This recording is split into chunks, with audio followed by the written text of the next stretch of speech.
국회 문화체육관광위원회에서 열린 이른바 축구협회 청문회에 출석한 홍명보 전 축구대표팀 감독 그리고 정몽규 전 대한축구협회장이 월드컵 결과에 대해 국민과 선수들에게 사과한다고 밝혔습니다. 네, 하지만 각자에게 제기된 감독 선임 절차 의혹부터 또 밀실 운영 의혹 등은 부인했는데요. 이종훈 스포츠평론가와 함께 정리해보겠습니다. 어서 오십시오. 안녕하세요. 안녕하세요. 예. 자, 먼저 청문회에 참석한 홍명보 전 국가대표팀 감독 그리고 정몽규 전 대한축구협회장의 얘기 먼저 듣고 오겠습니다. 선수들의 노력에 결과로 보답하지 못한 점을 무겁게 생각하고 있습니다. 축구협회 시스템을 붕괴하는 데 함께 묵인하고 일조했다라는 사과의 말씀 하실 생각 없습니까? 국민들께서 좀 불투명하다라고 생각은 하실 수 있다고 생각이 듭니다. 하지만은 저는 제가 집 앞에서 만났다고 해서 어떤 특혜나 어떤 이익을 요구한 적은 한 번도 없습니다. 북중미 월드컵 결과가 미흡한 거에 대해서 죄송스럽게 생각을 합니다. 우리 한국 축구 대표팀이 이번 북중미 월드컵에서 16강에 진출했었다면 오늘 청문회가 열렸을까요? 안 열렸을까요? 뭐 16강 이상 됐으면 열리지는 않았을 거라고 생각이 듭니다. 네, 오전 청문회에서 나온 발언들 전해드렸고요. 지금은 오후 청문회 질의응답이 이어지고 있는 그런 상황입니다. 자, 홍명보 전 감독의 얘기부터 하자면 좀 납득이 안 가는 게 선임 과정에 국민들이 불투명하다고 생각은 할 수 있다. 네. 그런데 나는 뭐 특혜나 여러 가지 그런 요청을 한 게 없기 때문에 문제가 없다. 이렇게 얘기를 했거든요. 이게 명쾌한 해답이 됐을까요? 실제로 홍명보 감독 입장에서 본다면 감독 선임 과정에서 자기가 어떤 청탁을 하거나 특혜를 요구하지 않았다면 본인이 선임 과정을 알 수는 없죠. 네. 그러니까 본인이 지금 오늘 오전에 해명한 말처럼 사실 이건 2년 전부터 계속 똑같은 말을 반복하고 있는 거예요. 근데 예.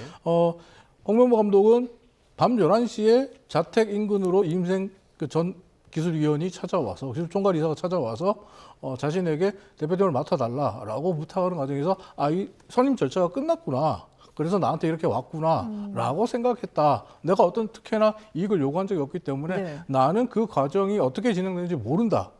하지만 이후에 국민들이 보실 때 좀 불투명하게 보일 수 있다라고 이야기를 하면서 끝났어요. 근데 지금 오늘 같은 경우에도 똑같은 문제 제기를 합니다만 실제로 이게 2년 전보다 더 못해요. 2년 전 국정조사 때 나온 얘기보다 더 못하다는 게 뭐냐면 이번 청문회가 사실 이번 청문회 핵심 증인으로는 이임생 전 기술총괄 이사거든요. 네. 예. 근데 이 이임생 전 이사가 지금 캄보디아 프로팀에 가 있다, 기술 이사로 가 있다는 이유로 불참했단 말이에요. 네. 그러니까 핵심 증인이 빠져 있는 상태에서 이 질문을 하면 아무런 그 결론을 얻을 수가 없는 거죠. 겉돌 수밖에 없는 상황이다. 네. 이렇게 말씀을 드리겠습니다. 네, 말씀해 주신 것처럼 이임생 전 이사가 오늘 이 자리에 나오지 않은 것이 가장 좀 뼈아픈 부분이 아닌가 좀 생각이 일단 드는데 홍명보 감독 선임 과정을 국회의원들이 여야 의원들이 예. 질의하겠다고 생각했다면 이건 굉장히 뼈아프죠. 무조건 이제 불렀어야 그렇죠. 했다라는 말씀이시고 실제로 당시에 물론 이제 회장으로부터 전권을 받았다고는 하지만 기술 총괄이사가 그럴 권한이 없다면서요? 없어요. 법원 판결에서도 나왔어요.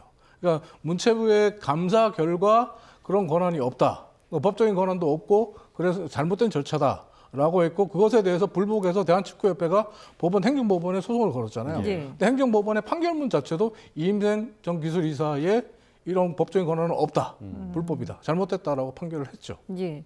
그리고 오늘 이제 박지성 K축구혁신위원회 공동위원장도 불출석 의사를 밝혔는데 네. 뭐 본인이 여기 나와서 할 말이 없기 때문에 출석하지 않을 것이다라고 기자들 앞에서 입장을 이미 얘기를 하긴 했거든요. 네, 또 사실 예. 저는 박지성 혁신위원장을 왜 불렀는지 모르겠어요. 왜 참고인으로 소환하는지 국회의원들이 왜 여야에서 소환하려고 하는지 이해를 못하는 부분은 뭐냐면 네. 지금 우리가 따져보는 것은 축구협회 내부의 거버넌스 문제 그리고 축구협회 내부의 시스템 문제를 보자는 거잖아요. 감독 선임부터 해서 축구협회 운영 시스템, 회장의 전행이 가능한 시스템인가, 황제 운영이 가능한 것인가 이런 것들을 보자는 건데 그 당시에 협회 바깥에 있었던 네. 박지성 위원을 불러서 무엇을 묻겠다는 겁니까? 박지성 위원 말대로 자신이 나가서 해줄 얘기가 없는 거죠. 예. 네. 예. 그래서 아마 지금 이영표 의원도 이 자리에 나오지 않은 것으로 네, 지금 마찬가지입니다. 전해지고 네. 있고 이제 홍명보 전 감독과 관련해서는 그 연봉 논란도 상당했습니다. 네네. 알려진 건 지금 38억 원으로 알려져 있는데 오늘 청문회에서는 그 정도는 아니다. 네. 이렇게 좀 답변을 했더라고요. 그 정도는 아니고 그보다 훨씬 적다. 하지만 그 계약상 뭐 금액을 밝힐 수는 없다 이렇게 이야기를 했는데 사실 이 부분도 이임생 전 기술이사가 나와서 답변할 부분이에요. 예. 이임생 전 기술총괄위원이 답변해야 될 부분인 게 뭐냐면 홍명보 감독의 연봉에 대해서 최초로 말을 꺼낸 사람이 이임생 전 위원이거든요. 그렇죠. 네. 이임생 전 위원이 이제 우리 국내 지도자들도 해외 감독들만큼의 네. 몸값을 받을 자격이 있다고 생각합니다. 거기에 걸맞는 대우를 해드릴 겁니다. 라고 하고 어떻게 보면 이 감독의 연봉이라는 게 협회에서 일정 금액을 제시하고 그걸 이제 서로 협상하는 과정에서 결정이 되잖아요. 네. 근데 일단 외국인 감독 수준 그 이상을 보장해 주겠다라고 일단 협상 카드를 꺼낸 사람은 이임생 전 기술이사란 말이에요. 예. 그러니까 이임생 이사가 없는 상황에서 저 질문들이 사실 답을 구할 수가 없는 거죠. 그래서 너무너무 답답한 지금 청문회가 진행되고 있다 이렇게 말씀드릴 수밖에 없습니다. 알맹이가 빠진 그런 청문회라는 아쉬움이 남는 그런 상황인데 지금 근데 이번 월드컵을 보면서 많은 분들이 왜 손흥민 선수 기용을 저렇게 했을까라는 의문을 가지지 않았습니까? 네네. 오늘 청문회에서도 그런 질의가 나왔는데 김진규 코치한테 홍 감독의 보복 차원이냐 이런 질문까지 했더라고요. 저 부분도 사실은 좀 질문을 뭐랄까요 축구를 좀 더 공부하시고 아시는 질문 좀 했으면 좋았지 않았을까 하는 생각이 드는 게 네. 김정일 코치에게 보복성이에요라고 하면 보복성이라고 답할 것 같습니까? 그래서 보복성이 아닙니다라고 하니까 여기 국회입니다. 위증하시면 안 됩니다. 이렇게 얘기하는 걸로 한다. 어떻게 보면 저도 국회에서 예전에 근무를 해봤었고 국회에서 국정감사 여러 차례 했지만 참 준비 안 된 의원들이 전형적으로 저렇게 윽박 지르고 뭔가를 얻어내려고 하는데 실제로 오늘 청문회는요. 감독의 전술 문제 그리고 경기력 문제를 논하는 자리가 아니어야 돼요. 예. 감독의 전술을 논하고 감독의 경기력을 탓하기 시작하면 오늘 뭐 질문처럼 왜 졌어요 이래버리면 앞으로 누가 대한민국 국가대표팀 감독을 할 수 있습니까? 경기 질 때마다 국회 불려가서 의원들이 왜 졌어요라고 한다면 이거 정말 수준 낮은 청문회, 수준 낮은 축구 문화가 될 수밖에 없거든요. 그 문제는 분명히 존재한다고 볼 수 있고 오늘 가면 오늘 청문회에서 또 일부 의원님은 뭐 KFA 대한축구협회 영어 약자를 치킨 브랜드인 KFC라고 계속 발언하는 이런 모습이 나왔단 말이에요. 이게 예. 지금 어떻게 좀 낯뜨거운 청문회. 그러니까 국민들이 보고 있는데 우리 국회의원들의 질의 수준이 어떻게 보면 국민들이 부끄러우면 우리 몫이야? 라고 할 만큼 낯뜨겁게 진행되는 건 정말 좀 많이 아쉬워요. 네, 앞서 그 이재정 위원장이 청문회를 시작할 때도 모두 발언에서, 예, 네. 모두 발언에서도 사실 취지를 정확하게 그렇죠. 얘기를 네. 했거든요. 그 취지대로 흘러간다면 이렇게 보여주기식 청문회로 진행이 되면 안 되는 그렇죠. 부분인데 오후 질의에서는 부디 좀 본질적인 부분을 좀 맞습니다. 파고드는 그런 청문회가 그러니까 재탕, 되었으면. 삼탕, 리바이벌 계속해서 결국 예. 맹탕이 돼버리면 아무것도 안 되는 거거든요. 예.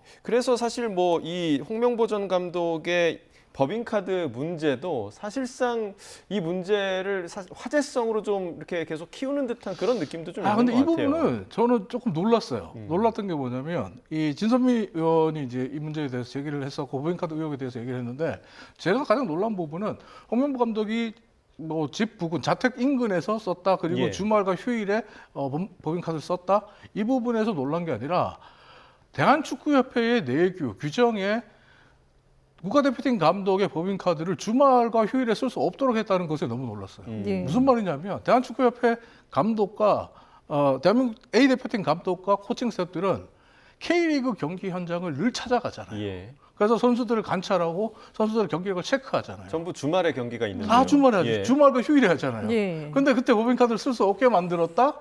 이거는 어떻게 보면 있으나마나 유명무실한 내규를 만들고 그 보여주기식으로 운영했다는 거거든요. 이런 내규를 갖고 있다는 것 자체가 우리 대한축구협회가 얼마나 좀 뭐랄까요? 무사안일한 태도로 운영되어 왔고 방만하게 운영되어 왔는지 보여주지 않나 이런 생각을 합니다. 예. 정몽규 전 회장을 향해서도 비판이 쏟아졌는데 뭐 고대 카르텔 지적도 있었고 이전 감독들에 대한 그런 얘기들도 있었는데 특히 벤투 감독을 왜 재계약하지 않았느냐 이런 부분을 얘기를 했을 때 벤투 감독이 특정 선수만 기용했다는 비판이 있었다. 그래서 다른 감독으로 바꿨다라고 발언을 했는데 이 부분은 어떻게 평가를 해야 될까요? 월드컵 전, 그러니까 카타르 월드컵 전까지 많은 축구 팬들이 했던 비난과 일맥상통한 부분이에요. 예. 그게 이제 어떤 부분이냐면 이강인 선수를 출전시키는데 너무 인색했다.